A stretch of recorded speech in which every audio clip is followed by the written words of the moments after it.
Negara mengakui simpul-simpul masyarakat adat. Kedua adalah undang-undang kekuasaan kehakiman. Hakim dalam memutus perkara wajib untuk menggali nilai-nilai adat di masing-masing wilayah. Itulah dua hal. Mungkin Pak Dirjen yang bisa menjelaskan nih, kenapa sih di KUHP nasional kita ini, Undang-Undang Nomor 1 Tahun 2023, living law ya istilah atau istilah yang dikenal di kalangan akademisi hukum sih gitu ya, living hukum yang hidup di masyarakat kita gitu.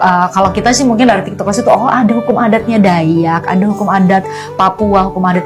Kenapa Pak kemudian KUHP kita yang baru nih sangat mengakomodir, bahkan berada di pasal 2 ya Pak, betul ya? Ya betul, pasal 2. Jadi gini Mbak Krista, menambahkan sampaikan Bu Cahyani bahwa inilah keindonesiaan.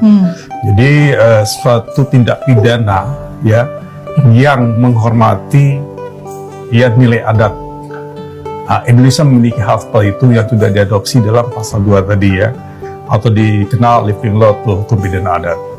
Nah, ini asbabun nuzulnya ada, kemudian kami terlibat langsung pembentukan juga pembahasan di DPR, itu perdebatan luar biasa. Kenapa Pak? Ada yang mengatakan tidak perlu bagaimana tentang azas legalitasnya ya. Jadi tidak bisa suatu perkara pidana itu kalau tidak diundang satu peraturan perundang atau undang-undang. Nah, kalau kita cermati adalah bahwa sejatinya di konstitusi kita itu sudah mengatur loh, di pasal 18 itu mengatur bahwa negara mengakui simpul-simpul masyarakat adat. Kedua adalah undang-undang kekuasaan kehakiman. Hakim dalam memutus perkara wajib untuk menggali nilai-nilai adat di masing-masing wilayah. Itulah dua hal. Nah, dan dua hal itu maka diadopsilah suatu ketentuan pidana itu dalam KUHP nasional yang insya Allah tanggal 2 Januari 2026 ini akan berlaku secara efektif. Tapi satu sisi adalah walaupun sudah diatur dan diakui dan juga diberlakukan nanti tanggal 2 Januari 2026 di KUHP, tapi masih menyisakan adalah perlu ada aturan pelaksanaannya. Walaupun sudah ada norma, tapi perlu ada suatu ketentuan penegasan peraturan pemerintah. Inilah kami sedang menyiapkan itu, dan insya Allah ya Bapak Menteri Hukum akan menyampaikan kepada Bapak Presiden terkait RPP ini guna untuk penetapannya. Jadi itulah asbabun nuzulnya. Jadi sudah ada konstitusi, sudah ada undang-undang kekuasaan kehakiman, ini diadopsi, dan itu pun juga kalau kita lihat cukup banyak. Sekarang ini jumlahnya itu 1.300 loh. 1.300 adat Indonesia.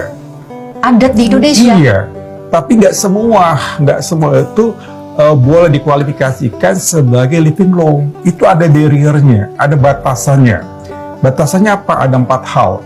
Pertama, harus sesuai Pancasila, harus sesuai dengan konstitusi, harus sesuai dengan hak asasi manusia, dan juga prinsip hukum. Itu ada kriterianya tuh. Jadi nggak semua living law itu sebagai hukum hidup dan masa, enggak. Itu ada batasannya. Nah, itulah batas itu nanti kami akan siapkan dalam satu peraturan daerah yang tentunya ini kita akan siapkan peraturan pemerintah dalam hal untuk penyusunan peraturan daerahnya. Jadi ada batasannya.